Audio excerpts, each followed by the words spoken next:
Bien, hola, buenas noches, ¿cómo les va? Estamos dando inicio a la clase teórica de los días miércoles. Eh, Bien, agradecemos a los compañeros que están presentes y a los que se conectan. A los fines de ir ubicándonos en el programa, estamos en la unidad número 4 ya, y dentro de esa unidad hay dos contextos que se estudian, que es el contexto americano y el contexto argentino. Esta clase está referida al contexto argentino. Y es una clase que continuaría a una clase ya presentada con anterioridad que estaba referida al peronismo en Argentina, un periodo que estudiaron con el profe Marcelo y un periodo que finaliza abruptamente con el golpe de Estado de 1955. Ese sería el punto de arranque entonces de la clase de hoy. La clase de hoy, toda referida a Argentina, va a tener dos partes. Una primera parte, como está en proyección, titulada Dictaduras, Proscripción y Democracias Condicionadas, un título bastante largo, pero ilustrativo de lo que se desarrolla en el país entre el 55 y el 66.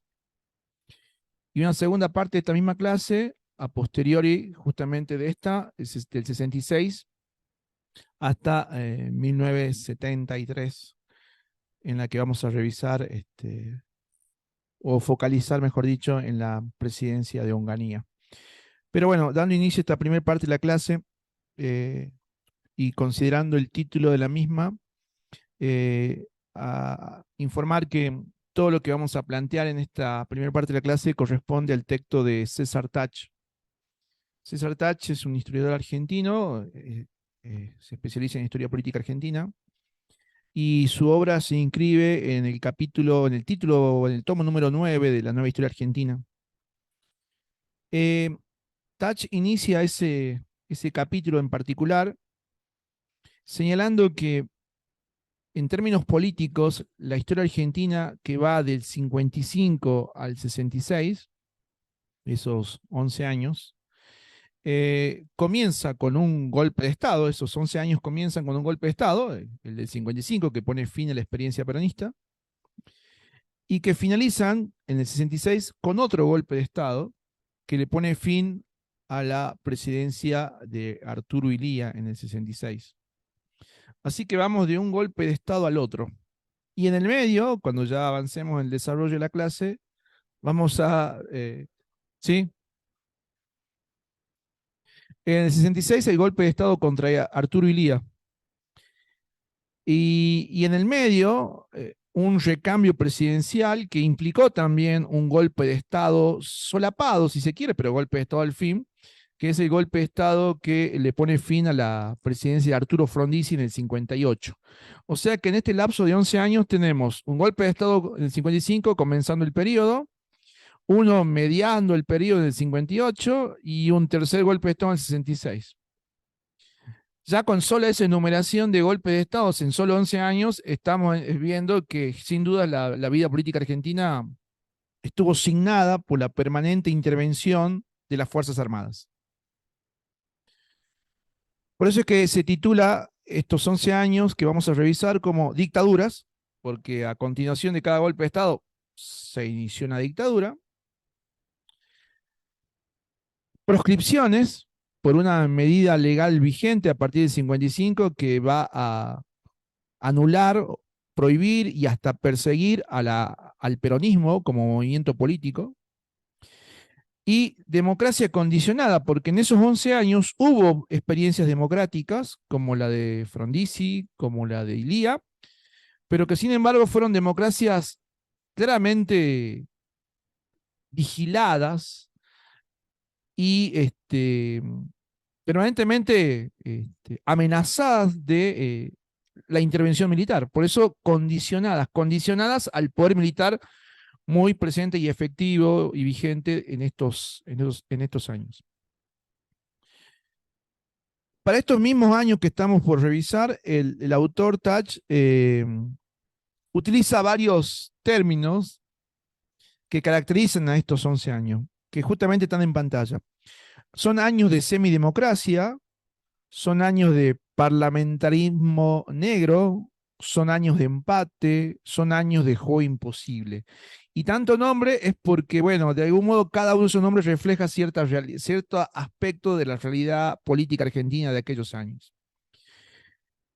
Semidemocracia, porque si bien hay algunos años de elección de autoridades y de ejercicio democrático de estas autoridades electas, es una democracia claramente incompleta, porque hay una gran fuerza política que está prohibida, que es el peronismo.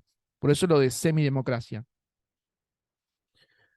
Parlamentarismo negro, en alusión a de que no son los canales constitucionales republicanos los que definen la realidad política argentina, porque mucha de esa realidad política argentina se define en los golpes de Estado, en los planteos que realizan las Fuerzas Armadas. O sea que no todo transcurre por los canales republicanos que prevé la Constitución, muy por el contrario, la realidad política argentina se dirime en otros planos. Por eso lo de parlamentarismo negro. Empate, porque según a criterio de Tach, durante estos años que vamos a recorrer enseguida, eh, no hubo ningún proyecto político, ni el militar, ni el peronista, ni el radical, ni ninguna fuerza política que logre hegemonizar la escena política. Todas existen, pero al existir no logran imponer su proyecto propio, pero sí logran condicionar o limitar el proyecto político del otro. Por eso este síntoma de empate. Parece que no hay un proyecto político que logre imponerse definitivamente. Y a propósito también de lo del juego imposible, porque esta situación de empate, de parlamentarismo negro, de semidemocracia, tiene que ver con que la política se volvió un juego imposible porque es imposible no ejercer la política sin considerar el factor peronismo. No hay ninguna fuerza política durante estos años que esté excluida de una cuestión que es pendiente para aquellos años, que es el qué hacer con el peronismo. ¿Qué hacer con el peronismo? Hay fuerzas que apoyarán la proscripción, hay fuerzas que se opondrán, otras que tomarán una posición intermedia, pero siempre la cuestión del peronismo está presente en estos años que van del 55 al 66. Por eso esta variedad de nombres y cada uno con un significado particular que le atribuye Tach a estos años que vamos a revisar del 55 al 66.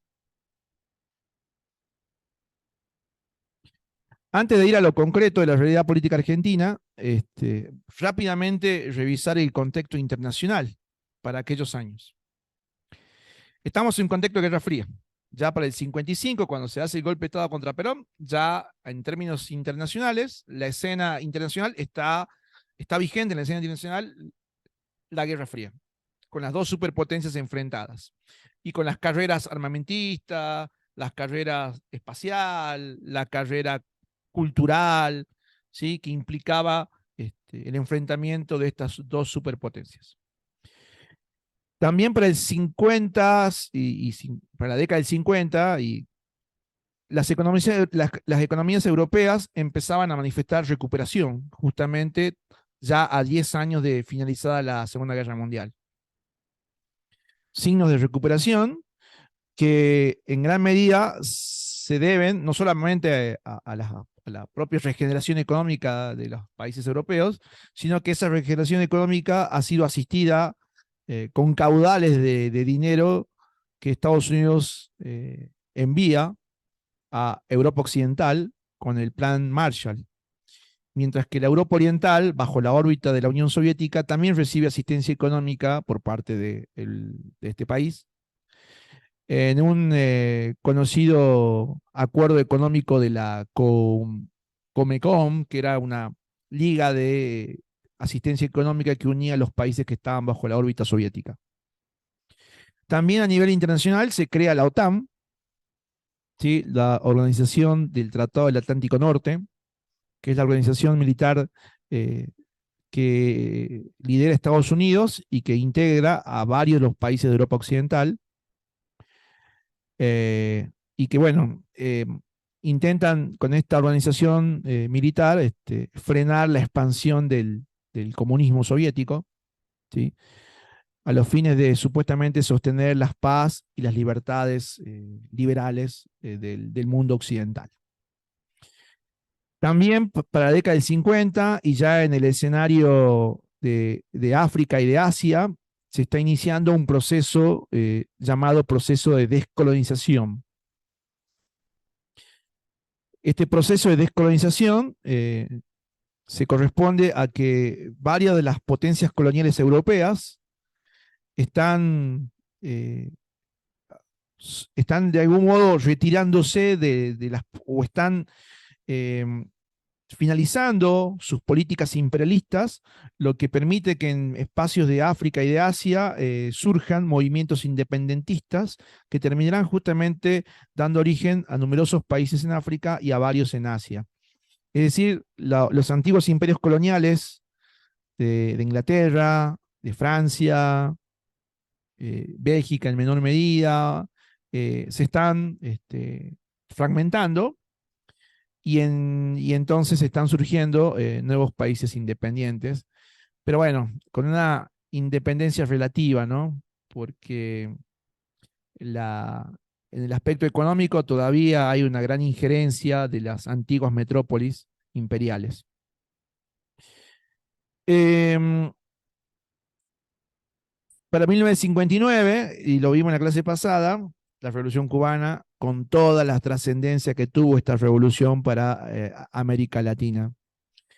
Eh, y sobre todo entendiendo que esta revolución se va a convertir en un modelo a imitar, a seguir, a replicar por parte de muchos de los movimientos políticos de izquierda de la América Latina, que van a ver en Cuba la posibilidad concreta y real de que la salida revolucionaria hacia una sociedad socialista era posible. Cuba lo demostraba. Por lo tanto, existía la posibilidad cierta de concretar esa realidad.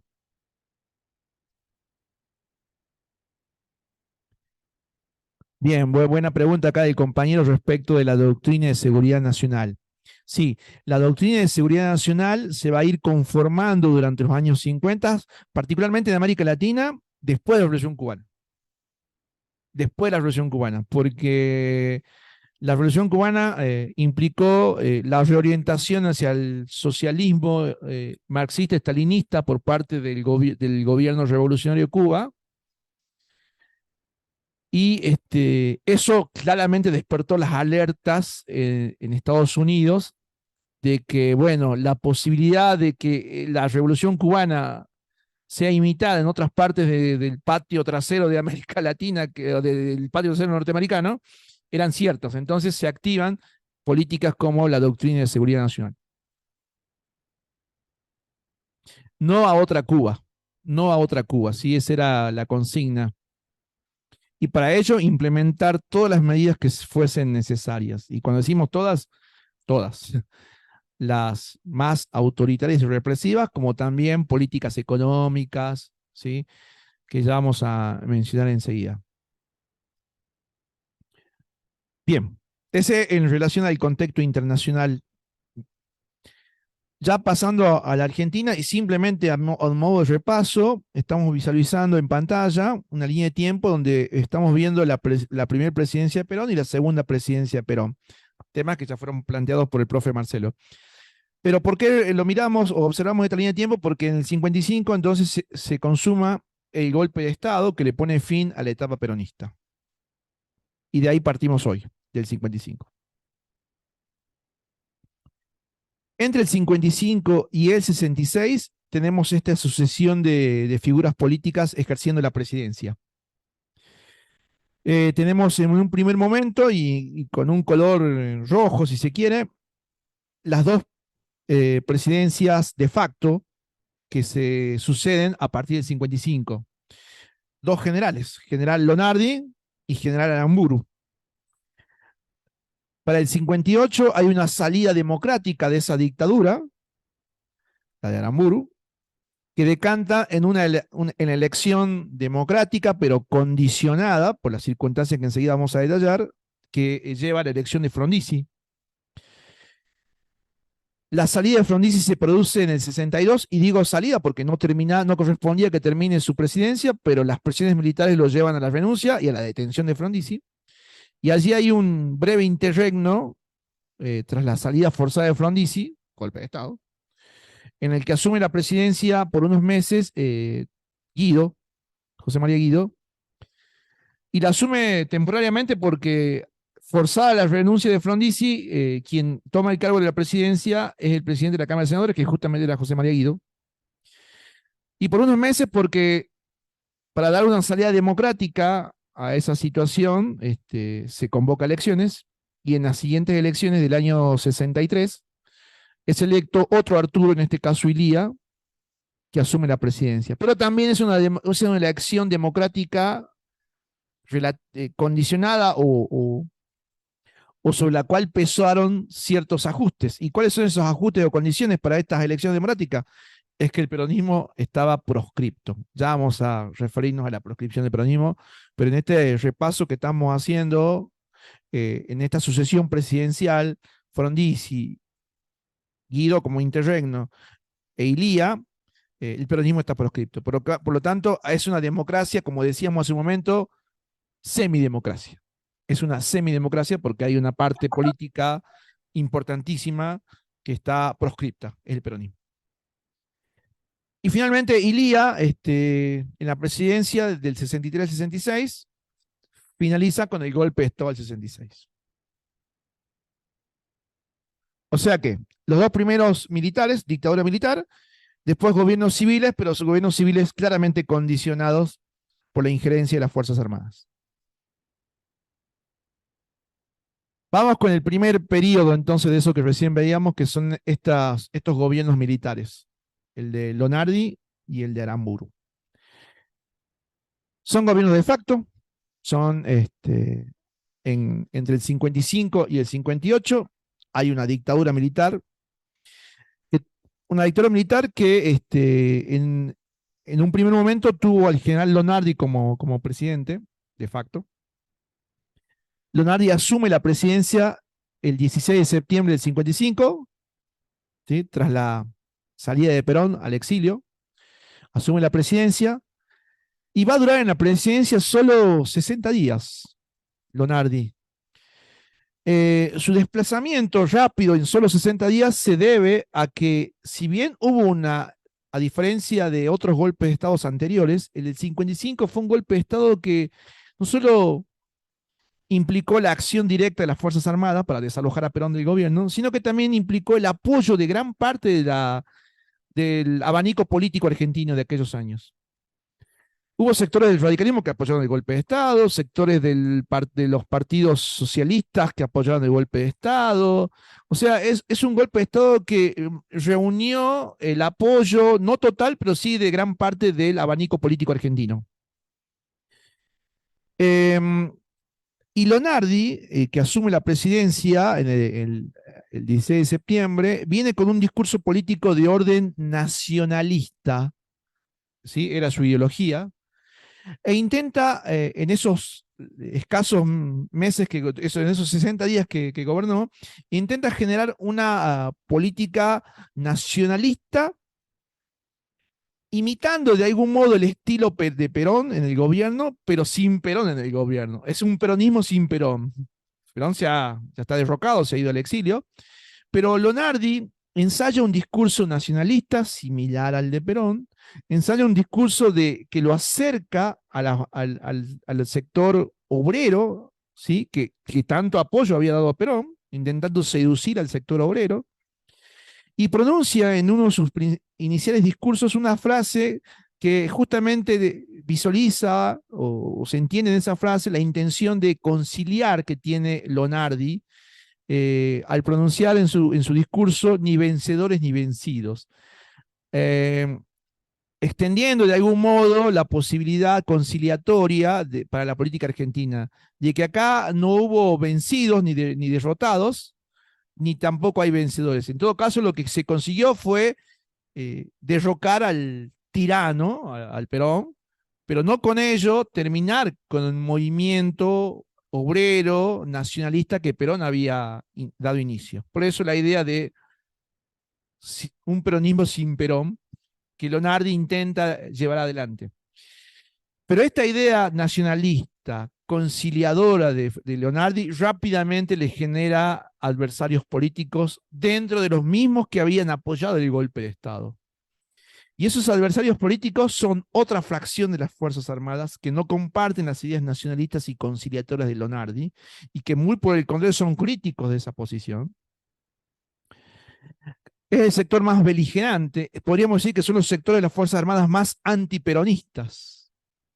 Y esos sectores los hay en parte en el ejército, pero sobre todo el sector antiperonista en las Fuerzas Armadas reside en la Armada. La Armada es una fuerza de las Fuerzas Armadas, la más antiperonista de las tres fuerzas. Y justamente el vicepresidente de Leonardi es un representante de la Armada, es el almirante Isaac Rojas. Así que el gobierno está compartido entre un nacionalista como Leonardi, conciliador, y un claramente antiperonista como Isaac Rojas. Durante esos 60 días que gobierna Leonardi, ya se gana algunos adversarios a partir del discurso este conciliador y de ni vencedores ni vencidos. También se gana a otros adversarios cuando Leonardi designa como ministro de Trabajo a un funcionario claramente nacionalista que inicia diálogos con las dirigencias sindicales que eran peronistas, diálogos tendientes a generar elecciones de autoridades dentro de cada gremio, elecciones que posibilitarían nuevamente la elección de dirigentes sindicales peronistas. Entonces los sectores antiperonistas claramente se oponen a esa intención, ¿sí?, de generar elecciones en las que ganarían referentes sindicales peronistas.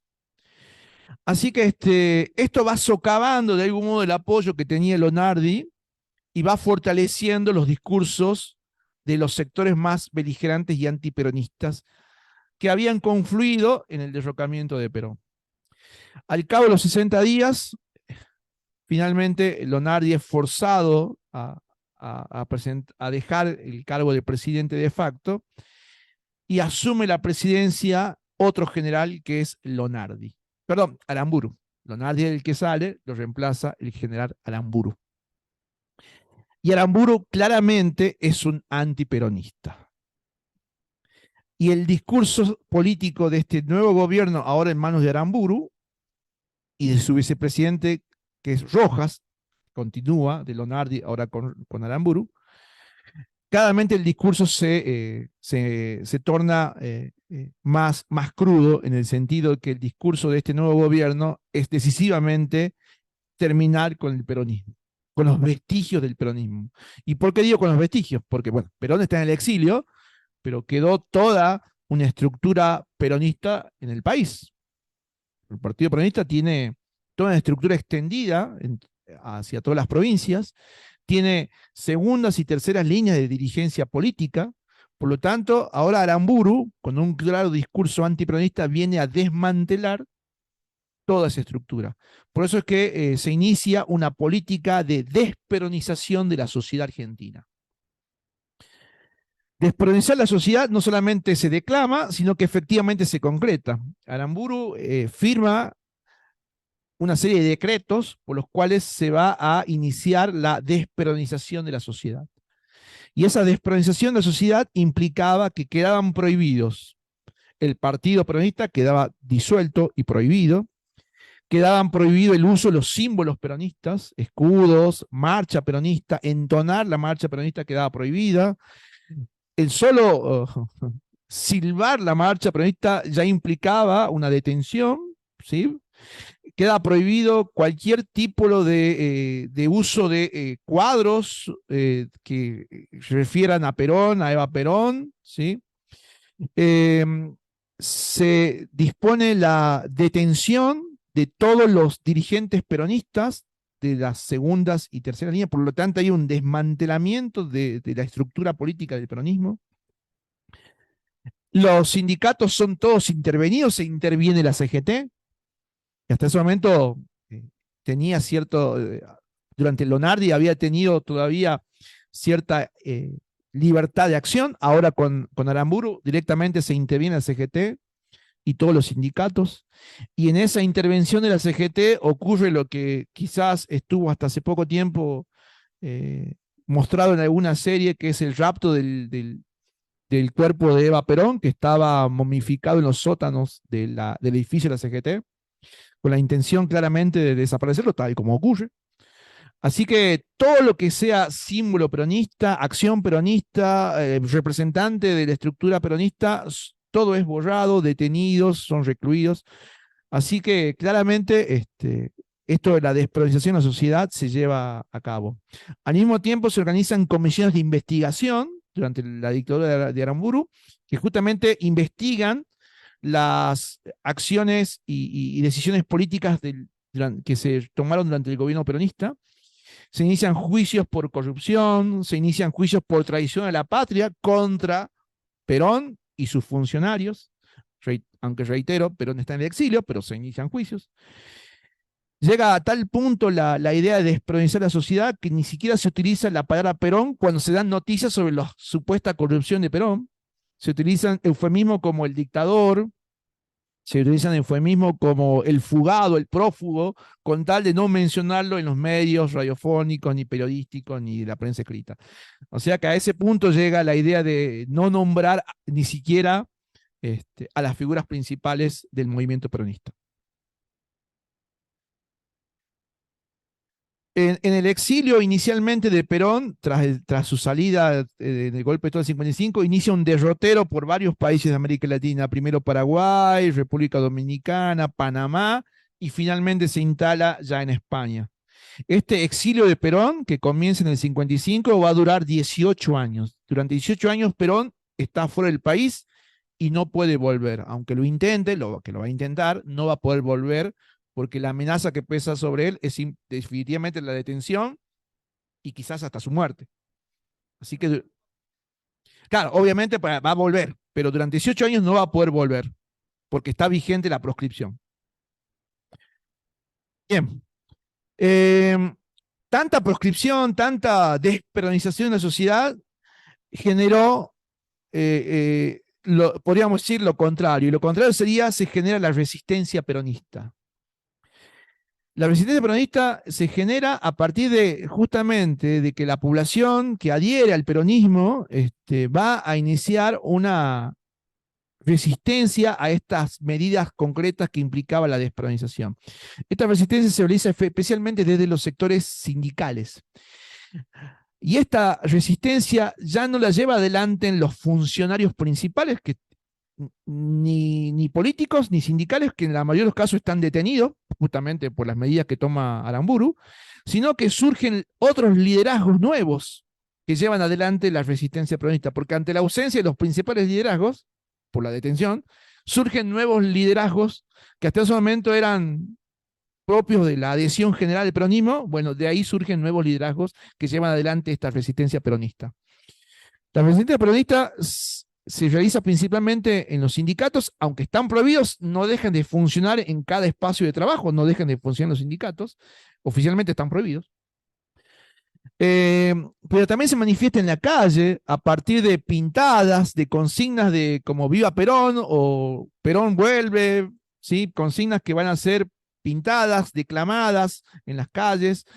Así que hay una resistencia peronista a tanta política de desperonalización. Y la expresión máxima de esa resistencia peronista va a ser la insurrección que lleva adelante en el año 56, es decir, el año siguiente del golpe de Estado, el general Valle. El general Valle era miembro de las Fuerzas Armadas, del ejército puntualmente, pero es un general peronista, que claramente está en desacuerdo con la dictadura de Aramburu y con su política de desperonalización. Así que Valle se subleva junto a otros suboficiales que también son peronistas en un intento de sublevación que ponga fin a la dictadura de Aramburu y en un intento de sublevación que en principio estaba coordinado con la acción también de los sindicatos. Por lo tanto, era una sublevación que intentaba coordinar a una parte del ejército y también a una parte del sindicalismo. Finalmente, su sublevación es rápidamente desarticulada por la represión de Aramburu. y el general Valle es detenido junto a los oficiales que habían iniciado la sublevación y se decreta, por la sublevación misma, la pena de muerte. Y se ejecuta al general Valle y a los sublevados con él. Del mismo modo, muchos sindicalistas que se habían sumado a la sublevación de Valle también son detenidos y son fusilados. Pena de muerte sin juicio previo, directamente son fusilados.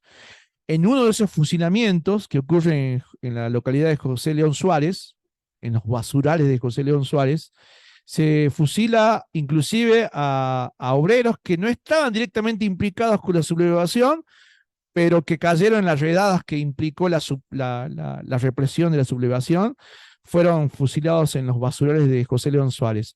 Algunos de esos obreros lograron sobrevivir al fusilamiento y serán entrevistados en los años y meses siguientes por un conocido periodista, Rodolfo Walsh, que tras esas entrevistas a partir de esas entrevistas y esos testimonios, Rodolfo Walsh elaborará su trabajo periodístico investigativo conocido como La Masacre, ¿sí? El Operativo Masacre, ¿sí? Que es la obra distintiva e inicial de muchas otras que caracterizó la investigación periodística de Rodolfo Walsh.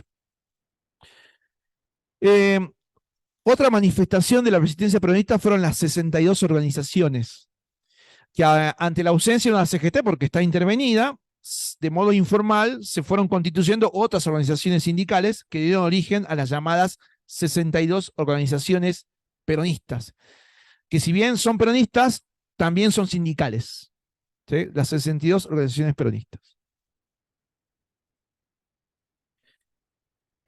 Lo que estamos viendo en pantalla son algunas de las periódicos, ¿sí? Y los principales titulares cuando se asume la presidencia el general Lonardi y cuando se produce su posterior desplazamiento y se anuncian por los periódicos la entrada en vigencia de los decretos que recién comentábamos, los decretos que apuntaban a la despenalización de la sociedad.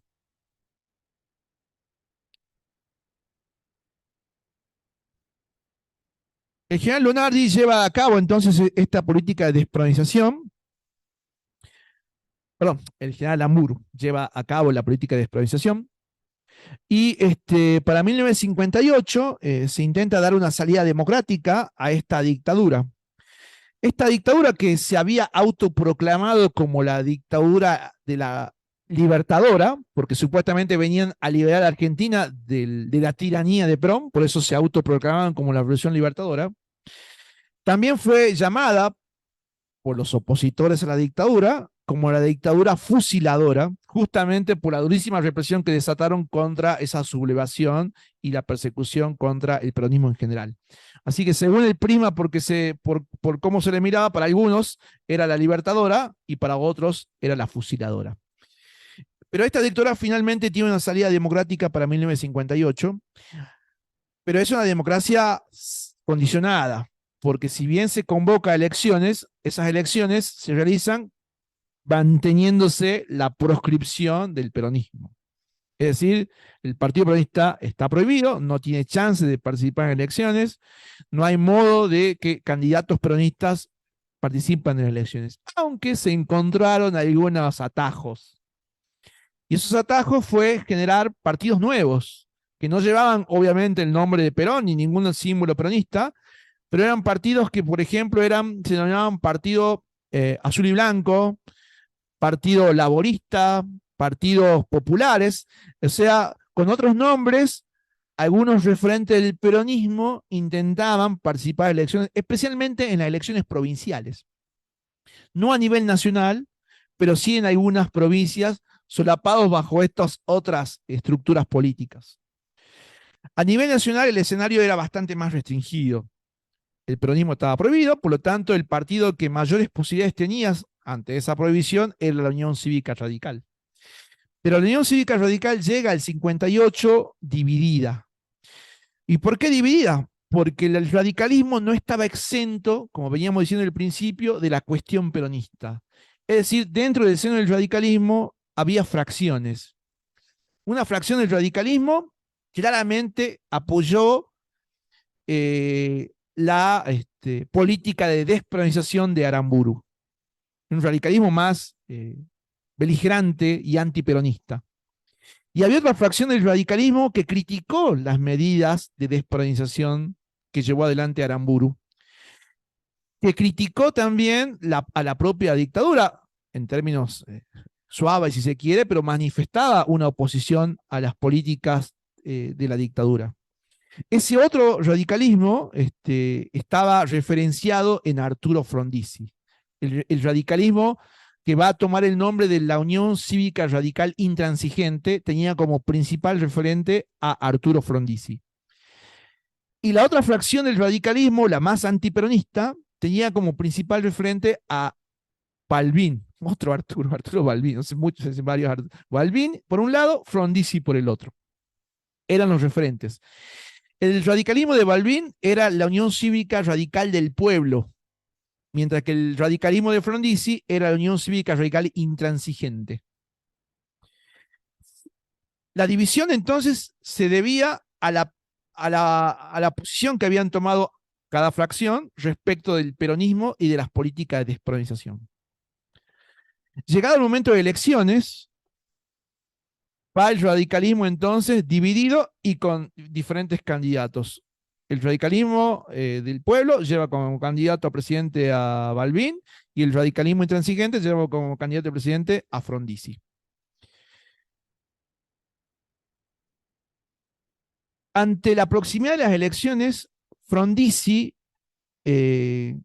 logra acordar, o primero mantener, iniciar diálogos y en un segundo momento acordar con Perón para que Perón, desde el exilio, baje la orden o transmita la orden a los peronistas que no tenían candidato, porque recordemos que el peronismo está prohibido, para que Perón baje la orden y difunde la orden de que el pueblo peronista vote en favor de Frondizi y no en blanco como inicialmente se preveía. Se preveía que el voto en blanco supere o tenga porcentajes muy importantes porque la población peronista no tenía candidato. Por lo tanto, la posibilidad era que el voto en blanco se dispare.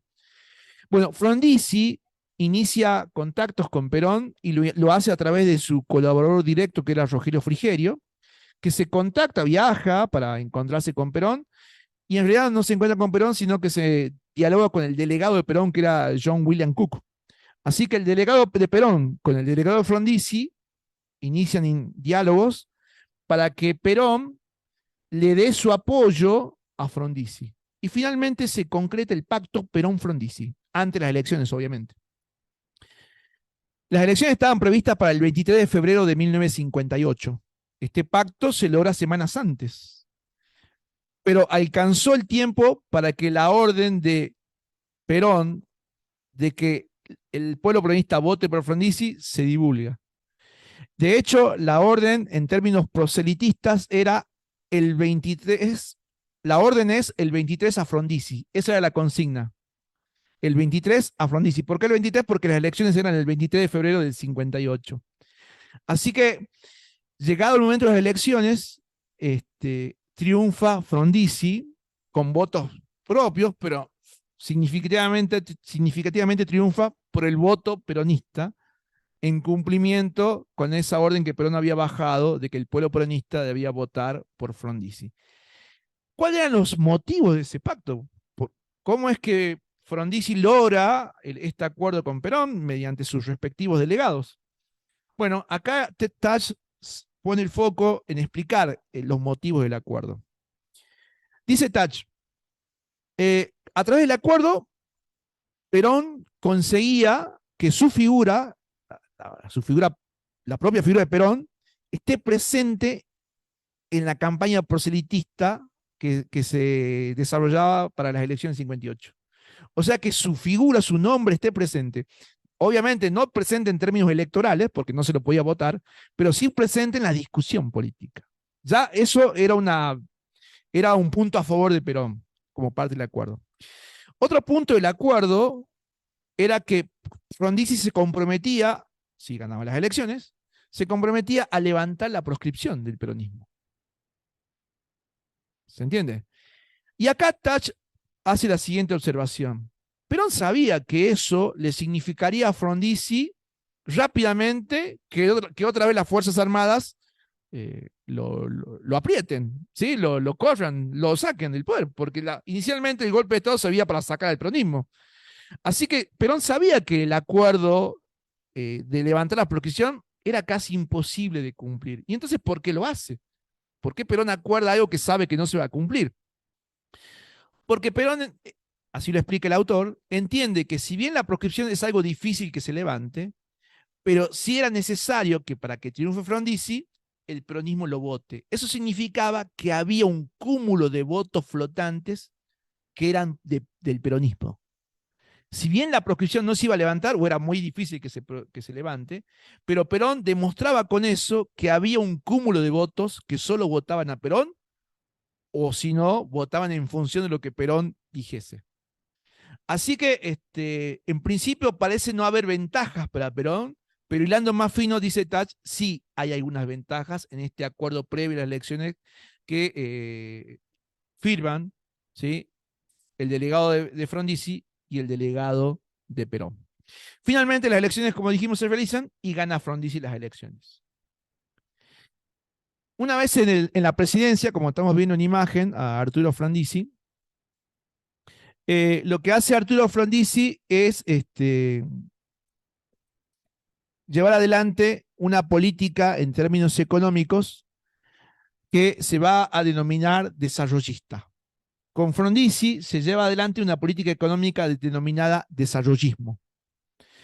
El desarrollismo en Argentina claramente tiene como representante a Frondizi, pero el desarrollismo es una teoría económica que está muy en boga durante la década de fines del 50 y la década del 60, porque es una teoría económica que que se inscribe dentro de una teoría económica mayor que es el estructuralismo, pero que enfocados ya en el desarrollismo planteaba que en términos económicos los países debiesen dar un paso más en el desarrollo industrial. Hasta ese momento Argentina, y lo sabemos de la primera etapa del peronismo, había tenido un desarrollo industrial, pero había tenido un desarrollo industrial auspiciado y hasta protegido por el Estado. Que ese desarrollo industrial había sido auspiciado y protegido por el Estado y que había sido un desarrollo industrial que estaba más en función de cumplir los objetivos de una política de distribución de la riqueza que se generaba a partir de la actividad industrial. Es decir, que importaba más distribuir riquezas que aumentar riquezas. Bueno, eso el desarrollismo lo viene a cambiar. Mantiene la actividad industrial como primordial, pero pretende el desarrollismo profundizarla y orientar la actividad industrial hacia las llamadas economía industrial de base, o llamada también la llamada industria pesada.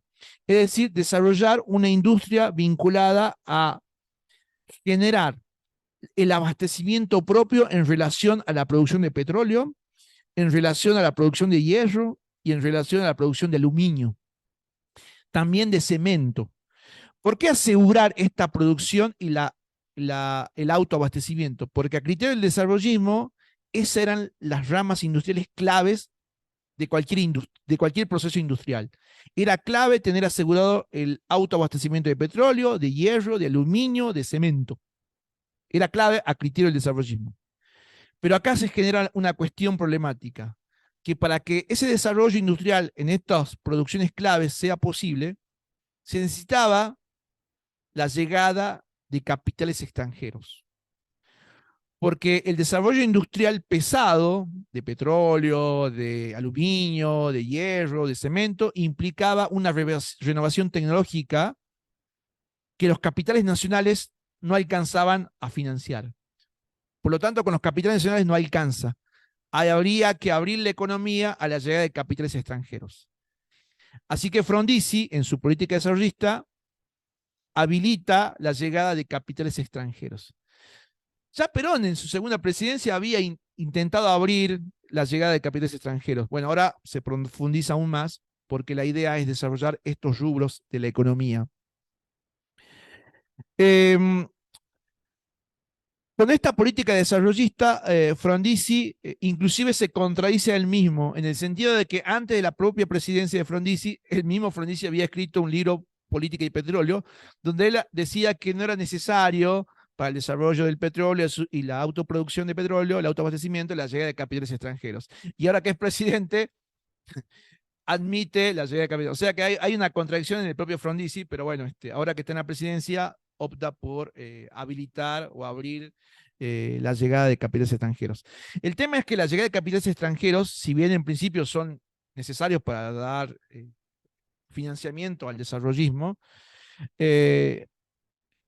llegan capitales, pero Frondizi debe otorgar muchas ventajas a los capitales extranjeros que llegan. Ventajas como, por ejemplo, disminuir o reducir el pago de ciertos impuestos que los capitales extranjeros que invierten en Argentina debiesen realizar, habilitar que los capitales extranjeros rápidamente puedan retornar a sus países de origen, especialmente las ganancias que obtengan.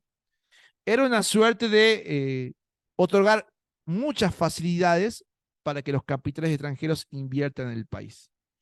Facilidades que van a ser criticadas, ¿sí?, por los sectores de la oposición. Eso en el plano económico.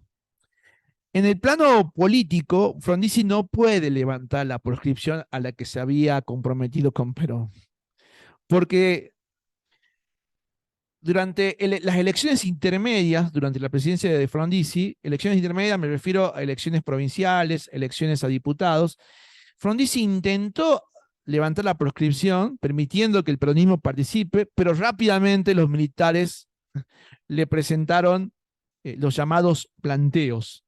Durante la presidencia de Frondizi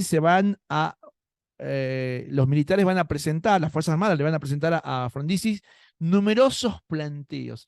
Y esos planteos eran un eufemismo de presiones para que Frondizi revierta o revierta básicamente ciertas medidas políticas que Frondizi tomaba orientadas a levantar la proscripción. O sea que cualquier atisbo por levantar la proscripción rápidamente tenía como consecuencia un planteo de las Fuerzas Armadas. A tal punto era la injerencia de las Fuerzas Armadas que en el gabinete de ministros de Frondizi había, en las reuniones de gabinete de presidente Frondizi, había presencia de las Fuerzas Armadas. ¿Sí? Las Fuerzas Armadas participaban de las reuniones del gabinete, porque eran justamente el modo de marcar o de presionar a Frondizi cada vez que pensaba o diseñaba una política pública que era contraria a los intereses de las Fuerzas Armadas. Por eso hablamos de democracias tuteladas, no solamente al momento de votar, sino al momento de ejercer el poder político. Estaban tuteladas por las Fuerzas Armadas.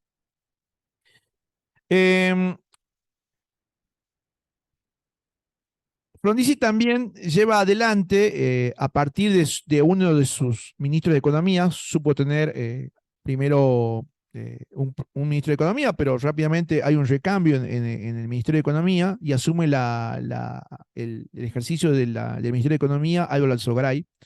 Y Álvaro Alzogaray era un claro exponente del liberalismo económico. Y el plan económico del ministro de Frondizi, Alzogaray, es dar inicio o inclusive profundizar ciertas políticas económicas de recorte y ajuste.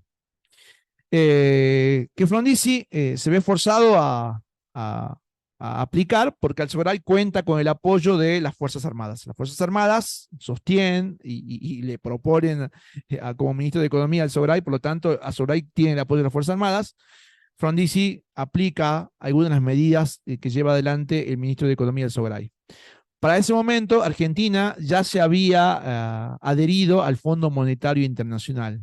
No lo hace Frondizi, ya anteriormente Aramburu había adherido a las políticas del Fondo Monetario Internacional. Por lo tanto, Alzogaray, ya ministro de Economía, implementa varias de las recetas económicas que están bajando directamente del Fondo Monetario Internacional.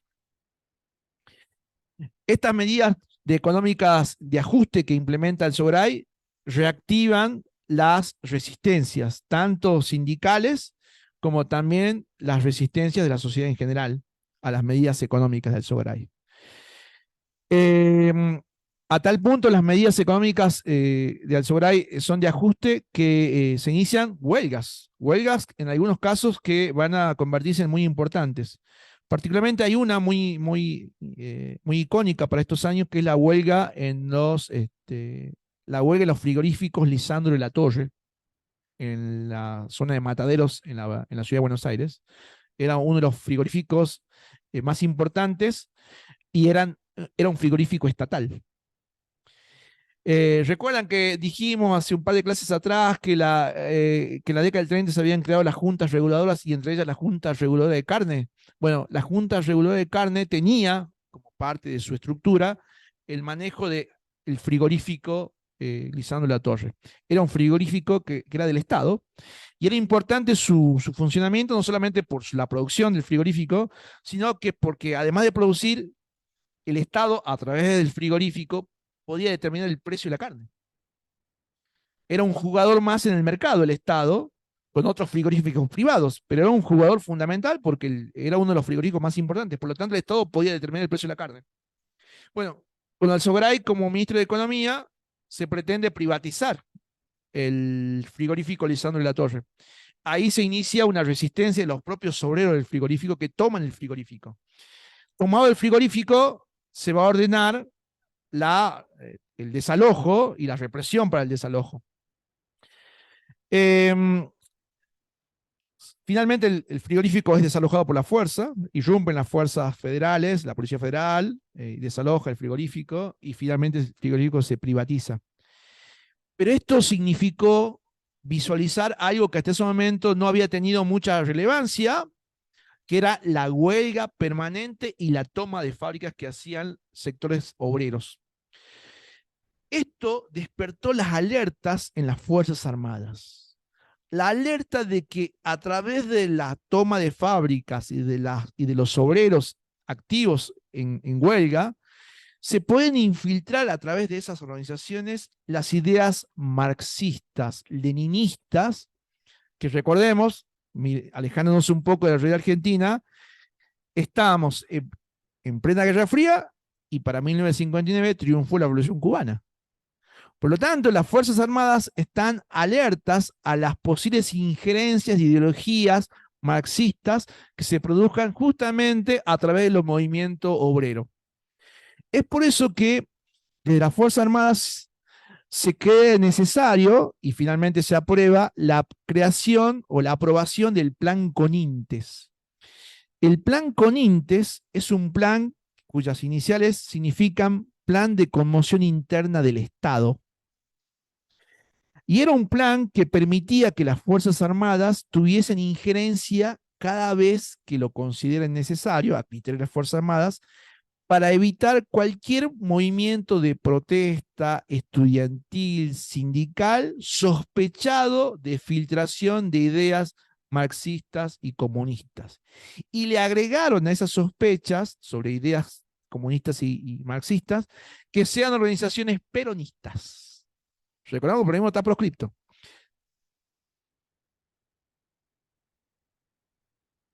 Estamos todavía en Frondizi, pero la injerencia de las Fuerzas Armadas es realmente importante. Así que Frondizi aprueba el plan Conintes que habilita entonces a que las Fuerzas Armadas intervengan a su propio criterio cada vez que identifiquen organizaciones sindicales o estudiantiles con infiltración de ideas marxistas, comunistas y peronistas.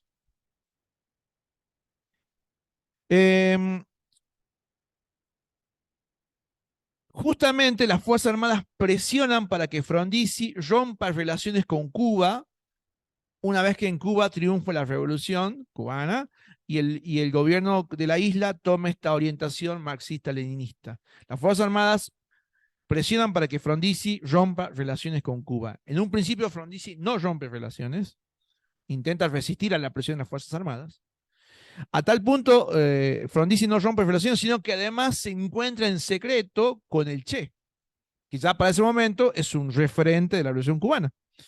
Un encuentro secreto que Frondizi tiene con el Che en Buenos Aires, cuando el Che viene al Uruguay y de forma secreta logra ingresar a la Argentina, encontrarse con Frondizi y con su familia por un lapso de pocas horas, Bueno, esto las Fuerzas Armadas finalmente se enteran del encuentro y bueno, directamente consideran que la presidencia de Frondizi acumuló una serie de políticas contrarias a sus intereses que ahora la presión de la Fuerza Armada va a ser definitiva para que Frondizi renuncie.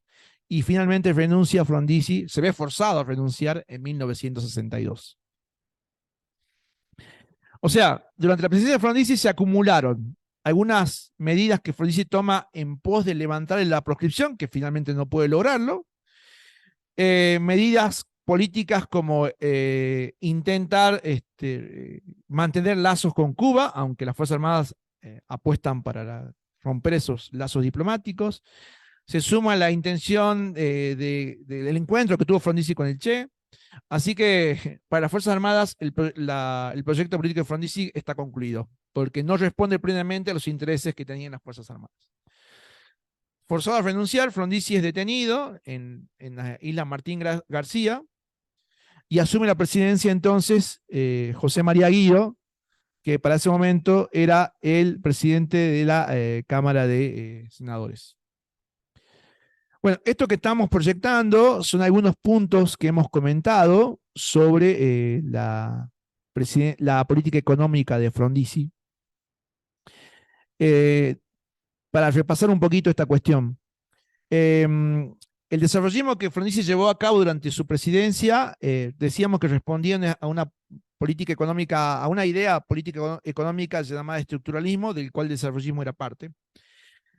Y estas políticas o estas ideas económicas habían sido propuestas por Raúl Presbich, un destacado economista argentino que participaba de la CEPAL. La CEPAL era la Comisión Económica para América Latina, que se había creado como parte de la ONU desde 1947. Y desde la CEPAL se habían generado estas ideas políticas del estructuralismo y del desarrollismo. También Prebisch va a generar la idea de la teoría de la dependencia. Es una teoría económica que explicaba que el desarrollo económico de los países de América Latina estaba muy, muy condicionado por la estructura que regía la Organización Económica Mundial, que era países centrales y países periféricos. Y que por lo tanto cualquier política económica en los países periféricos no iba a prosperar mientras todavía rija a nivel mundial la estructura de países periféricos y países centrales. Eso era la llamada teoría de dependencia. La teoría de dependencia explicaba entonces que el subdesarrollo económico de los países periféricos se debía a la estructura vigente a nivel mundial. Y esta teoría de la dependencia va a ser reinterpretada por diferentes perspectivas políticas. El marxismo en América Latina lo va a interpretar como una teoría económica de dependencia cuya salida tiene que ser la vía revolucionaria. Cuba lo había demostrado. Y había otros sectores de la política que van a interpretar la teoría de dependencia como una teoría económica que había que superar a partir de profundizar el desarrollismo. O sea que las interpretaciones de la teoría económica van a ser diversas según las perspectivas políticas con las cuales se la interprete. Bueno, esto que decíamos del desarrollismo, que ya lo comentábamos, ¿sí? que apunta a las industrias básicas o pesadas, la industria del petróleo, el químico, la siderúrgica, la industria de las maquinarias, que implicaba la llegada de capitales extranjeros y que su profundización implicaría, en condicional, implicaría terminar con la dependencia externa. Porque si vos te autoabasteces de aluminio, de petróleo, de maquinarias, de acero, estabas terminando de algún modo con la dependencia de esos materiales que venían del extranjero. Bien, esto es entonces lo que comentábamos respecto del desarrollismo. Una cuestión que quedó pendiente por hablar de Frondizi fue una reforma educativa que se debatió mucho durante la presidencia de Frondizi, que está referida a la educación laica o libre. ¿Qué era esto, la educación laica o libre? Fue un debate que se llevó adelante durante la presidencia de Frondizi, en el cual con esta consigna laica o libre, se debatió la posibilidad de que la enseñanza universitaria, ¿sí?, no solamente esté administrada por el Estado Nacional, sino que se habilite la creación de universidades por parte de instituciones privadas, particularmente la Iglesia. Hasta ese momento, los títulos habilitantes profesionales solamente se obtenían en la universidad pública. Pero a partir de esta idea de generar universidades privadas, particularmente católicas, la Iglesia, a través de estas instituciones universitarias privadas y católicas, podía también entregar títulos habilitantes profesionales. Bueno, esto fue un arduo debate. Frondizi apoyaba la idea de justamente generar instituciones universitarias privadas, mientras que la Federación Universitaria Argentina se movilizó justamente en contra de esa posibilidad. Y es por eso que el arduo debate se tradujo en esto de laica o libre. Libre era la propuesta de sostener que solo existan universidades públicas, mientras que, libre era la consigna, corrijo, libre era la consigna de quienes apoyaban la idea de que se habiliten universidades privadas. La idea supuestamente es de la libertad, de que cualquier institución universitaria podía ser pública, como las que ya existían, o privadas católicas, como las que se pretendían que se aprueben, que libremente ambas otorguen títulos habilitantes profesionales. Mientras quienes apoyaban la consigna de laica eran justamente los estudiantes y autoridades de las universidades públicas que sostenían la idea de una educación laica, sin injerencia de la Iglesia en la educación pública. Así que estas eran las banderas, libre por un lado, laica por el otro. Finalmente, Frondizi y el Parlamento, el Congreso, aprueban, ¿sí?, la posibilidad de que se habiliten las universidades católicas privadas. Y bueno, y a partir de ese momento, entonces, no solamente están las universidades públicas, sino que también coexisten con ellas las universidades privadas, en su gran mayoría católicas. La primera universidad católica en organizarse, apenas aprobada la posibilidad de hacerlo, es la Universidad Católica Argentina, ¿sí?, con sede en Buenos Aires, y después, bueno, se va a ir extendiendo a otras partes del país. Y acá en Jujuy tenemos varios ejemplos de universidades católicas privadas que justamente fueron surgiendo en los años y décadas posteriores a que esta ley se aprueba. Bueno, lo que comentábamos, la caída de Frondizi, lo sustituye temporariamente José María Guido, que es el presidente de la Cámara de Senadores. Es un golpe de Estado, se desplaza a Frondizi, pero José María Guido ocupa el cargo de la presidencia y rápidamente José María Guido llama a elecciones. Y en las elecciones siguientes se va a presentar como candidato, también de la Unión Cívica Radical, Arturo Illia. Esta vez no hay pacto electoral ni político. Esta vez el peronismo está proscripto directamente. Es por eso que en el resultado de las elecciones que se realizan en 1963, los porcentajes del voto en blanco son muy altos. El 21% de los votos son en blanco, justamente porque son votos peronistas que no encontraban un candidato propio, porque el peronismo está proscripto.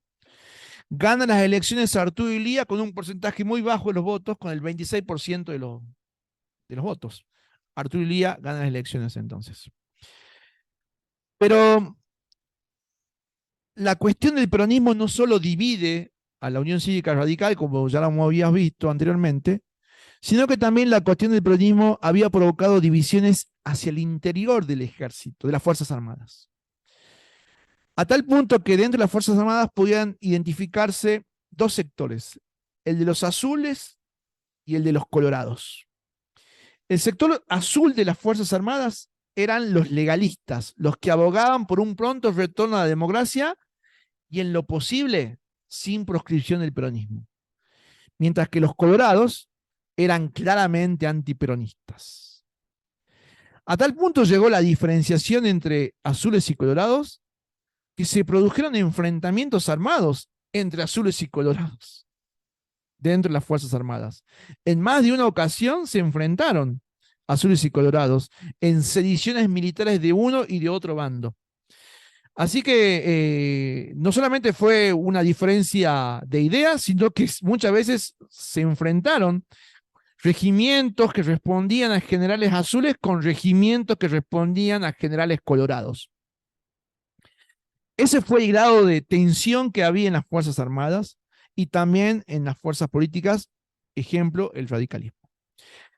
De hecho, el propio Arturo Illia era del radicalismo del pueblo, es decir, el radicalismo más antiperonista. Por eso es que no hubo ni pensado algún acuerdo con Perón. Por eso también los porcentajes altos de voto en blanco y el bajo porcentaje con el que fue electo Arturo Illia. Arturo Illia entonces asume la presidencia en el 63. Allí tenemos algunos titulares. Y la presidencia de Arturo Illia se va a caracterizar por algunas cuestiones, algunas políticas que lleva adelante Arturo Illia y que le van a provocar la rápida oposición de diferentes sectores, tanto económicos como políticos. Arturo Illia llega al gobierno en una posición de debilidad. ¿Por qué? Por los bajos porcentajes de votos que obtuvo. Sin embargo, Arturo Illia lleva a cabo durante su presidencia una política económica claramente inscripta en los idearios de la CEPAL, es decir, modernizar la actividad económica e intentar reducir al mínimo esa dependencia económica a la que recién aludíamos hace un momento. De hecho, durante la presidencia de Illia hay una intensa modernización de la economía argentina, especialmente del aspecto industrial, porque ciertas plantas industriales como las de aluminio, como las de acero, en algunas fábricas van a lograr mejorar y renovar su tecnología e incrementar su producción. En el plano sindical, el Illia va a encontrar la resistencia de las organizaciones sindicales peronistas. Una oposición que no solamente es por cuestiones claramente gremiales y sindicales, es decir, por mejores salarios, mejores condiciones de trabajo, sino que también es una oposición porque Illia no hace ningún tipo de acercamiento o de demostración política por levantar la proscripción o tener un acercamiento al peronismo. Así que hay una doble oposición a Illia por parte de los gremios, no solamente por la cuestión sindical y obrera, sino porque Illia es un antiperonista, o al menos no hace ningún intento por conciliar con el peronismo para darle un espacio político a un partido que viene siendo proscripto. Si bien durante la presidencia de Illia hay signos económicos que demuestran vitalidad de la economía argentina, con crecimiento de producción, sin embargo hay algunos sectores de la economía industrial argentina que se van a manifestar en contra de Illia, porque Illia va a tomar algunas medidas políticas que van a afectar intereses.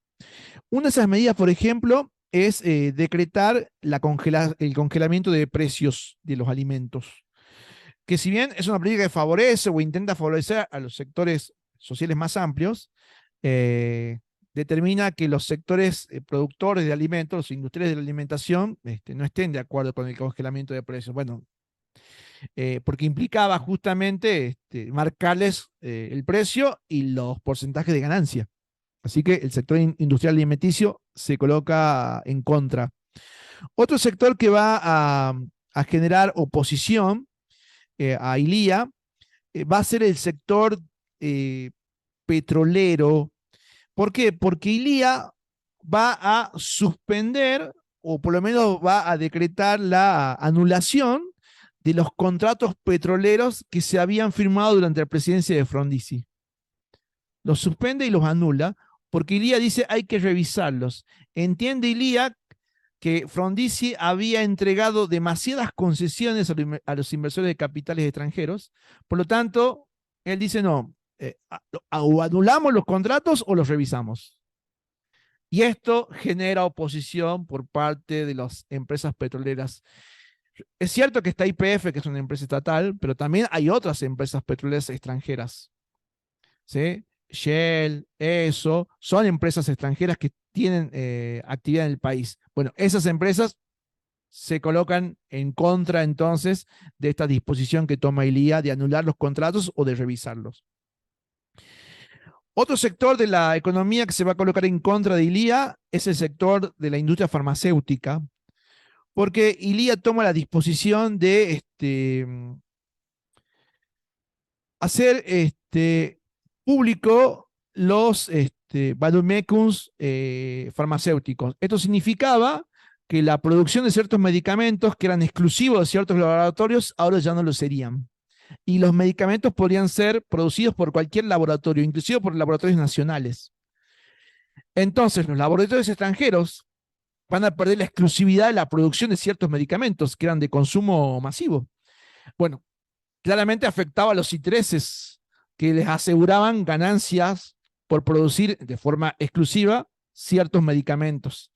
Esto ILIA lo pone en cuestión porque, reitero, habilita que ciertos medicamentos de consumo masivo sean producidos por cualquier laboratorio. Así que se gana la oposición de los sectores petroleros, de los sectores farmacéuticos, de los empresarios del sector alimenticio, tiene la oposición a la resistencia y los sindicatos. Hay una acumulación de opositores a las políticas que lleva adelante Arturo Illia. A esto se suma, especialmente desde el sector empresarial, el ataque a Illia por parte de ciertos medios de comunicación, radios y especialmente la prensa escrita. Esta prensa escrita que se visualiza en publicaciones como Panorama, Primera Plana, eran revistas políticas de amplia difusión, de amplia lectura, ¿sí? En las décadas del 60 en Argentina, y estas publicaciones en sus portadas publican justamente títulos contrarios al gobierno. ¿Sí? Agudizan o profundizan ciertas denominaciones que se empiezan a cargar sobre la figura de Illia, recargando la figura de lentitud que tendría Illia, por eso lo asemejan a una tortuga, recargando o sobrecargando la imagen de vejez que Illia tenía. Era un hombre avanzado en edad, pero bueno, la idea de un viejo, lento, inoperante, ¿sí? Muchas de estas publicaciones entonces apuntan a desgastar la figura del presidente. Y claramente estas publicaciones responden a los intereses de los afectados por la política de Illia, los sectores petrolíferos, los sectores farmacéuticos, los sectores alimenticios, ¿sí? Claramente están alineados con esos sectores que han sido alcanzados por las políticas que tomó Illia. Este desgaste sobre la figura política del presidente finalmente también se extiende a la población. La población empieza a considerar a través de estas publicaciones que la presidencia de Illia es realmente inoperante, inútil frente a la situación, pese a que los índices económicos demostraban lo contrario. Bueno, más titulares. Uno de ellos, particularmente, la edición de Primera Plana, que era una revista política de amplio consumo en aquellos años, cuyo director y principal editor de Primera Plana era el conocido periodista Mariano Grondona, conocido periodista en aquellas décadas y hasta la década del 90 fue un referente del periodismo en Argentina. Mariano Grondona, a través de Primera Plana, no solamente desgasta la figura de Arturo Illia, sino que empieza a perfilar como un referente de la nueva política a el general Onganía. O sea, apoya o empieza a manifestar su apoyo a la idea de que una figura política nueva, figura política que viene de las Fuerzas Armadas, representaba la renovación, la modernización de la política frente a la lentitud que tenía supuestamente Ilía. Finalmente, con este clima adverso a la propia presidencia de Ilía, se consuma el golpe de Estado. El golpe de Estado que se realiza en 1966. En los primeros días de julio de 66 se realiza el golpe de Estado, es desalojado por la fuerza el presidente Arturo Ilía y asume la presidencia justamente aquel que venía siendo muy mencionado por los principales medios de comunicación, que era el general Onganía. Así que claramente es un golpe de Estado que ha sido preparado con bastante anticipación, ha significado la concurrencia de intereses empresariales, de intereses mediáticos, desgastando a la figura presidencial y poniendo en primera plana, valga la redundancia, la figura de el general Onganía. Y es justamente quien realiza el golpe de Estado y asume la presidencia entonces en 1966. Bien, hasta ahí esta reseña que hemos hecho para la situación política argentina entre 1955 y 1966. ¿Algún comentario, alguna pregunta respecto de este recorrido?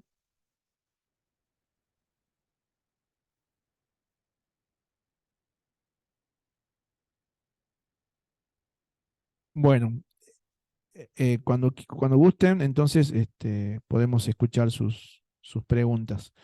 Pasemos entonces a la segunda parte de la clase. Deme un momento para que ubique la proyección que corresponde.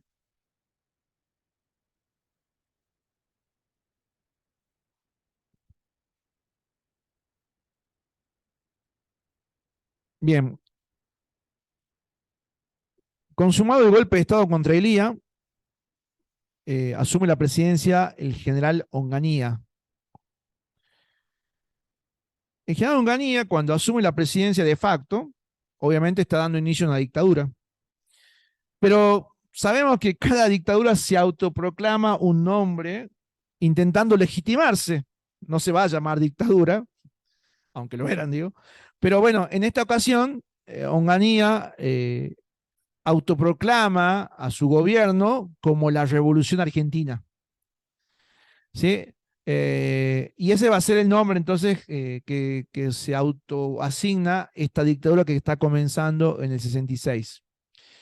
Esta dictadura o Revolución Argentina, como se autoproclamaba, va a durar hasta el año 1900, perdón, la presidencia de Onganía va a durar hasta 1970. Sin embargo, la dictadura va a durar hasta el 73. Pero en esta segunda parte de la clase solamente nos enfocaremos en la presidencia de Onganía, ¿sí? Que sería la primera presidencia de esta dictadura que llega hasta el 73.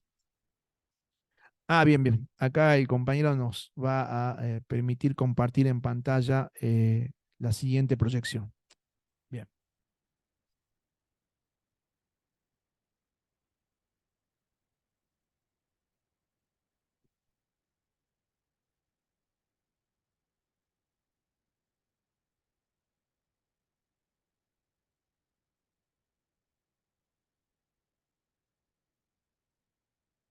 Bien, muchas gracias. Ahora sí se está visualizando la proyección a la que nos referíamos, que es la presidencia de Onganía. Una presidencia que va del 66 al 70. Bien, lo que decíamos entonces, esta dictadura que se inicia con Onganía es la que se autodenomina Revolución Argentina. Eh, este proceso político de Revolución Argentina, esta dictadura, intenta de algún modo clausurar o cerrar la inestabilidad política que se había generado a partir del golpe del 55. O sea, uno de sus objetivos era cerrar ese periodo de dictaduras, elecciones democráticas, golpe de Estado, como le ocurrió a Frondizi, recambio por Guido, elección de Ilía y otra vez un golpe de Estado. Esa situación tan de alternancia y de inestabilidad, supuestamente Onganía la venía a cerrar. ¿sí? Venía a cerrarla con esto de la Revolución Argentina. ¿Y quiénes iban a ser los garantes de la nueva estabilidad política? Y bueno, las propias Fuerzas Armadas. Las propias Fuerzas Armadas iban a ser los garantes de esta nueva estabilidad política que comenzaba con Onganía. Y para asegurar esa estabilidad política, obviamente se acentúan el autoritarismo de esta nueva dictadura llamada Revolución Argentina. Y este autoritarismo estaba destinado sobre todo a eliminar las excesivas prerrogativas y demandas que se venían planteando desde ciertos sectores de la sociedad. Es decir, que a criterio de la nueva dictadura había un exceso de demandas laborales, estudiantiles, sociales, y que ese exceso de demandas debía recortarse para estabilizar la sociedad. ¿Sí? Había un exceso de reclamos. Esa era básicamente una de las premisas que tenía esta revolución argentina. Y que ese exceso de reclamos estaba, sobre todo, provenían desde partidos políticos, provenían desde los sindicatos, provenía desde las organizaciones estudiantiles. Por lo tanto, la primera medida, o una de las medidas iniciales, es intervenir todas ellas. Anular los partidos políticos, anular los sindicatos, anular las organizaciones estudiantiles, especialmente las universitarias, porque si no era un exceso de demandas, de reclamos. Es por eso que en este afán de estabilizar la situación del país, el plan de esta nueva dictadura estaba en base a tres ejes. Tres ejes o tres momentos o tres tiempos, como lo decían ellos mismos en su plan de gobierno. Estos tiempos eran el tiempo económico, el tiempo social y el tiempo político. Ellos tenían que estabilizar los tres aspectos, el económico, el social y el político. Y el primero que debían estabilizar por una cuestión de necesidad era el económico. A mediano plazo se estabilizaría lo social y en el último plazo el político. ¿Y por qué en último plazo el político? Porque su dictadura no tenía plazos, justamente. Iba a durar lo que llevase el tiempo necesario para estabilizar lo económico, estabilizar lo social y finalmente lo político. Solo se volvería a la democracia cuando la sociedad argentina esté estabilizada. Y para eso no había plazos de tiempo. Eso era el plan de esta dictadura entonces. Sin plazos de tiempo, pero asegurar la estabilidad a criterio de ellos, de la dictadura, que pasaba por esos planos, el económico, el social y el político. Como decíamos, como parte del plan de estabilización, clausurar los partidos políticos, los movimientos estudiantiles, los sindicatos. O sea que la clausura política fue la medida inicial que se tomaba a los fines de iniciar este proceso de estabilización. Se destituyó no solamente el presidente y el vicepresidente, obviamente, se fue golpe de Estado, sino que también a la Corte Suprema, a los gobernadores. O sea, el desplazamiento de las autoridades fue total. La dictadura copó todos los cargos políticos en todos los niveles. Se cerraron el Congreso de la Nación y también se cerraron las legislaturas provinciales. Los partidos políticos fueron disueltos, sus bienes fueron confiscados, o sea, hubo un total un desplazamiento y desmantelamiento de toda la estructura política de los partidos políticos y los sindicatos también. Por lo tanto, Onganía en sí mismo, confluían en sí mismo los poderes tanto ejecutivo como el legislativo. ¿Sí? Él concentraba esos poderes. En este afán de lograr estabilidad política, también se van a restringir cualquier tipo de manifestaciones públicas respecto de ideologías que eran consideradas peligrosas. Así que no solamente el peronismo, que ya venía por escrito, sino que además se agregan cualquier tipo de ideología que altere la estabilidad que se pretendía lograr. Y en eso se inscribía ideas socialistas, comunistas, revolucionarias, ideas, inclusive caían en ese cúmulo las organizaciones sociales como centros vecinales, los centros comunitarios, las bibliotecas populares, todas estaban sospechadas de ser foco de promoción o difusión de ideas que eran consideradas desestabilizadoras. ¿Se entiende? Así que no solamente eran los partidos políticos, cualquier organización social, ¿sí? De expresión, de cercanía con la comunidad, vecinal, bibliotecas, centros culturales, también estaba bajo sospecha de que podía ser un foco de difusión de ideas políticas contrarias al régimen. Y sin dudas, el foco principal se puso en las universidades. A poco de realizado el golpe de Estado, se intervinieron las universidades, se desplazó a las autoridades universitarias, y esto significó que rápidamente el movimiento estudiantil se coloque en contra de la dictadura, a tal punto que los estudiantes universitarios tomaron los edificios de cada una de las facultades, se realizaron las tomas de universidades y de facultades. Y esta toma, especialmente las más conocidas por su número y por la propia toma en sí, que tomó características particulares, fue la toma que se realizó de la Universidad de Buenos Aires, la más importante del país, ¿sí? Y entre las facultades que se tomaron, todas en general, pero particularmente la Facultad de Ciencias Exactas, es la que más resonancia tuvo. Y bueno, Onganía no iba a admitir la toma de las universidades, por lo tanto, dispuso desalojar violentamente cada una de las universidades y las facultades tomadas. Esa acción de desalojo forzado y violento es conocido como la Noche de los Bastones Largos, de julio de 1966. La conocida Noche de los Bastones Largos, cuando la policía irrumpe en las universidades y las facultades tomadas y desaloja a los estudiantes y a los docentes que tomaban las universidades. Y el desalojo fue brutal, ¿sí? Por eso lo de los bastones. Se usaron bastones, gases lacrimógenos para desalojar las universidades. Esto provocó no solamente el desalojo en sí de las universidades, sino que provocó que muchos de los docentes al presentarse inmediatamente la renuncia a los cargos, tanto en las cátedras como en los cargos políticos que ejercían como autoridades en las universidades. Y no solamente la renuncia, sino que también muchos de estos docentes se van a ir del país, dándose inicio a lo que para aquellos años comenzó, que es la llamada fuga de cerebros.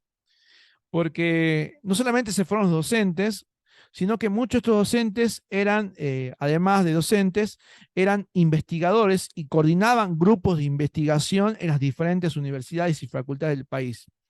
Por lo tanto, se desactivaron grupos de investigación muy involucrados en la investigación y en la producción de conocimiento, tanto en diferentes rubros, en filosofía, en sociología, en historia, pero también en ciencias exactas, en física, en química, en informática, ¿sí? Porque la Universidad Argentina, durante la presidencia de Ilía, había ganado una importante actividad educativa y de investigación, porque durante la presidencia de Ilía inclusive se había incrementado el presupuesto educativo universitario, por lo tanto había un auge de la educación y la investigación universitaria en Argentina. Bueno, eso ahora se ve abruptamente recortado e intervenido y modificado a partir de la dictadura de Onganía. Y este proceso de fuga de cerebros va a generar un enorme vacío de docentes e investigadores en Argentina que al país le va a costar recuperarse de esos efectos que conllevó la intervención de universidades y la fuga de cerebros. En el plano económico, que era el primero de los aspectos al cual Onganía se iba a ocupar, bueno, ocupa el cargo de Ministerio de Economía Adalbert Krieger Bacena, ¿sí? Ocupa el cargo de Ministro de Economía y Ministro de Trabajo. Y tal como veníamos diciendo, se inicia un plan de estabilización económica que implicaba supuestamente la modernización económica del país. a los fines de reducir los costos de los materiales que se importaban y supuestamente también para fomentar al empresariado argentino e incluso también el consumo de la clase media. Este proyecto económico que lleva adelante Krieger-Bacena implicaba el ingreso de capitales extranjeros que habían sido, recuerden, suspendidos por ILIA a partir de la revisión. Bueno, ahora se habilita nuevamente la llegada de capitales extranjeros. Pero esta llegada de capitales extranjeros implicó también la apertura de las importaciones, lo cual va a afectar duramente a la industria nacional, que debe competir con productos importados. Así que esta apertura económica, que supuestamente implicaba la modernización, tuvo como consecuencia entonces la liquidación o la disminución de los emprendimientos industriales argentinos, medianos y pequeños. Pero el caso más significativo de la reducción de la producción industrial argentina durante la presidencia de Onganía va a ser el cierre de numerosos ingenios azucareros, particularmente en la provincia de Tucumán. La provincia de Tucumán, hasta ese momento, y lo sabemos ya inclusive desde los primeros prácticos que hicimos y clases teóricas, había sido una de las provincias que desde fines del siglo XIX había desarrollado una importante actividad azucarera, especialmente con una numerosa cantidad de ingenios, medianos y pequeños ingenios. El modelo tucumano implicaba la existencia y la actividad de pequeños y medianos ingenios, a diferencia del modelo salto jujeño, donde eran grandes ingenios azucareros. Bueno, en Tucumán eran numerosos, pequeños y medianos. Bueno, estos ingenios pequeños y medianos no van a poder subsistir ante las nuevas políticas económicas de Onganía y se va a producir el progresivo cierre de varios de estos ingenios tucumanos. Esto va a generar que la situación económica y social de Tucumán se quiebre. De ser una provincia que tenía cierta estabilidad económica y de empleo por los propios ingenios, ahora eso se pierde.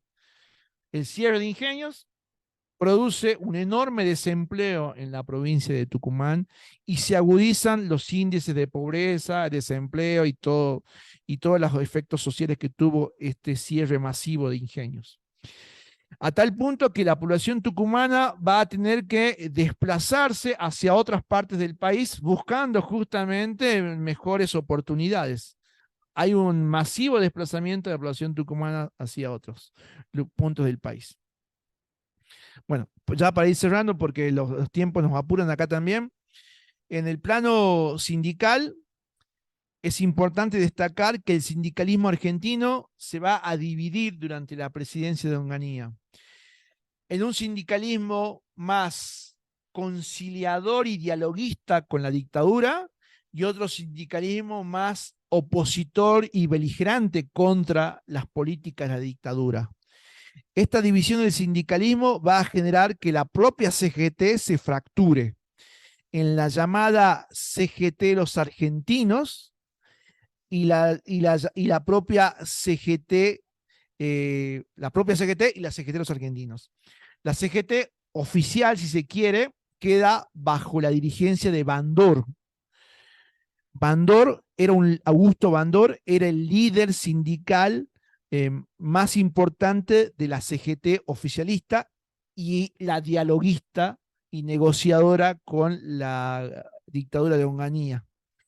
Mientras que la CGT de los argentinos, liderada por Raimundo Ongaro, dirigente de gráfico, de los trabajadores gráficos, era la CGT más combativa y opositora a las medidas que venía tomando la dictadura de Onganía.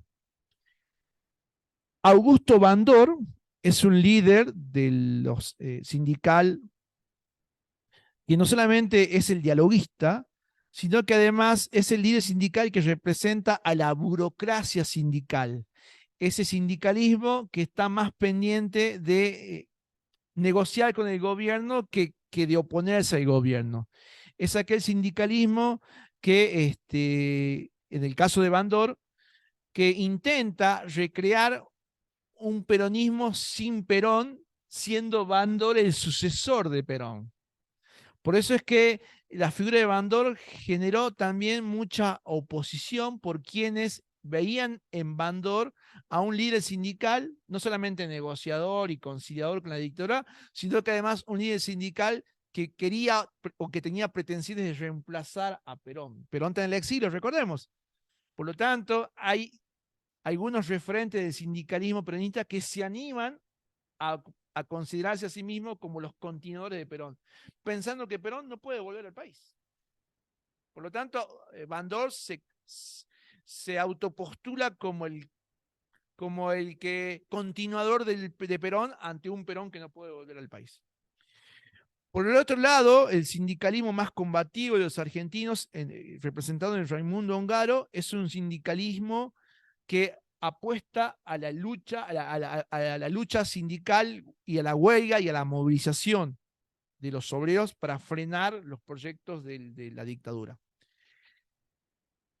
Y el hecho o la movilización más importante de la clase obrera va a ser el Cordobazo del año 69.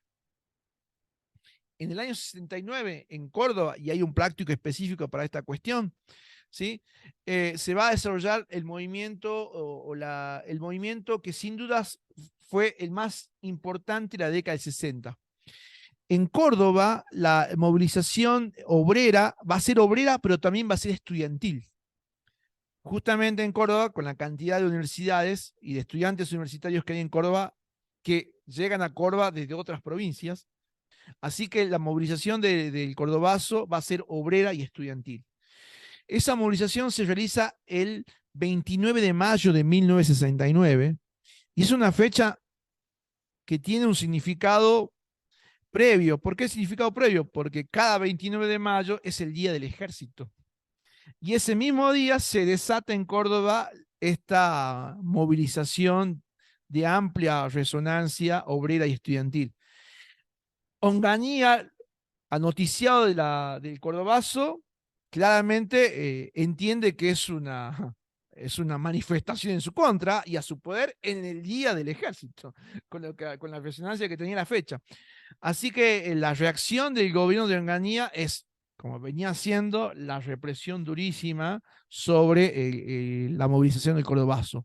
Sin embargo, el Cordobazo logró ocupar la ciudad de Córdoba durante varios días. Estudiantes y obreros ocupan la ciudad de Córdoba durante varios días hasta que finalmente la ciudad es ocupada por el ejército, que recupera y reimpone el orden en Córdoba. En el Cordobazo se van a destacar varios referentes, especialmente sindicales. Sin dudas, el principal referente del sindicalismo cordobés en el Cordobazo va a ser Agustín Tosco. Agustín Tosco es un líder sindical del sector de Luz y Fuerza, ¿sí? Uno de los sindicatos que se movilizan en aquel Cordobazo.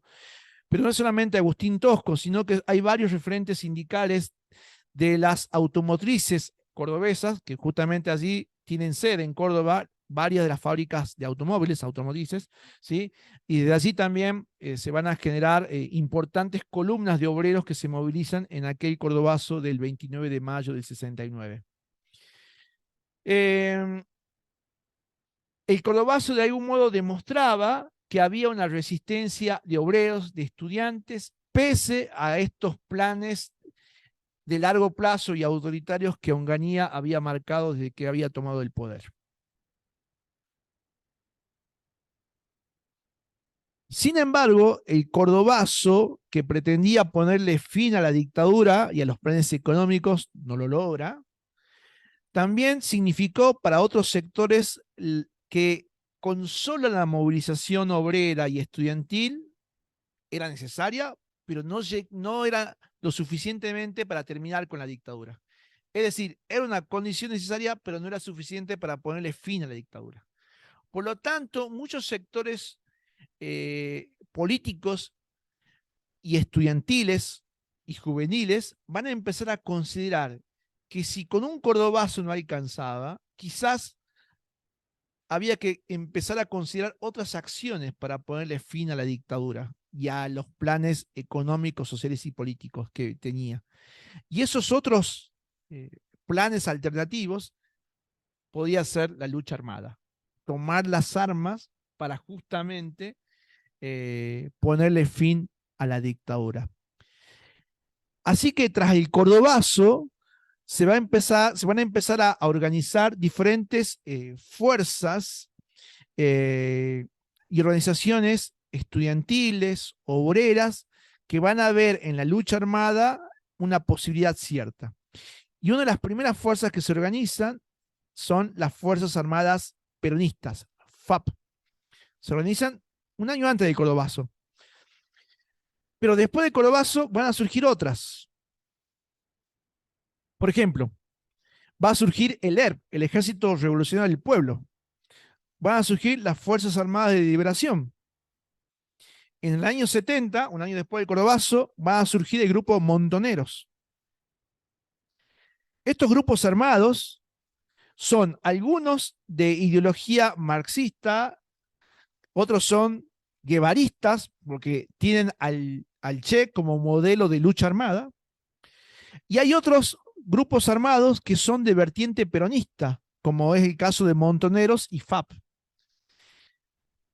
Entonces, la lucha armada que empieza a ser una opción para estos grupos, abreva en diferentes ideologías. Algunas ideologías de orden marxista-leninista, como es el ERP, también abrevan en las ideas del foquismo revolucionario. El foquismo era una idea que había plantado el Che antes de su muerte, obviamente.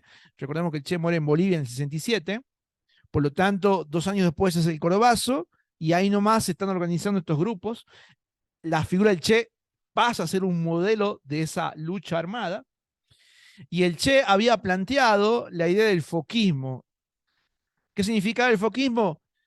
Generar la mayor cantidad de focos de lucha armada en toda América Latina para terminar justamente con la injerencia imperialista norteamericana. ¿Sí? La idea del Che era generar cientos de Vietnam, porque para ese momento también ya había comenzado la guerra del Vietnam. O sea que ese era el modelo del foquismo guerrillero que planteaba el Che. Bueno, muerto el Che, la idea obviamente está presente y es retomada por algunos de estos grupos armados que se organizan. Otros grupos armados, los peronistas, el caso de Montoneros, el caso de FAB, toman la lucha armada con el fin de no solamente terminar con la dictadura, sino de posibilitar el regreso de Perón al país. Esa es la motivación de la lucha armada de los grupos peronistas. Terminar con la dictadura y posibilitar el regreso de Perón al país. Mientras que los grupos armados de vertiente marxista o foquista, ellos consideran que es necesaria la lucha armada para terminar con la dictadura y generar la vía al socialismo. O sea, lucha armada para diferentes fines según la ideología de cada uno de estos grupos que se empiezan a constituir tras el Cordobazo. La irrupción en la escena política más resonante va a ser la de Montoneros. Montoneros se presenta en la escena política argentina cuando el 29 de mayo, otra vez 29 de mayo, pero de esta vez del año 1970, Montoneros secuestra al general Aramburu. Recordemos, Aramburu, el que había iniciado la despenalización, es secuestrado por Montoneros, llevado a juicio popular y condenado a muerte y ejecutado por Montoneros. Y esa es la demostración cabal de que estos grupos armados no solamente se habían organizado, sino que tenían ahora una acción directa concreta. Habían raptado, secuestrado y ejecutado a Aramburu. Estaba comenzando entonces la violencia política en Argentina, que ya la había iniciado la propia dictadura, pero es que esta vez tenía grupos que contestaban a esa violencia armada, esta vez desde los grupos armados que se habían constituido. Bien, hasta acá llegamos hoy. Continuamos la próxima clase con esta cuestión y, bueno, y el tema que corresponde ya a la década del 70 en Argentina. Gracias por la atención. Nos estamos reencontrando entonces el día lunes con el teórico. Adiós, que estén bien.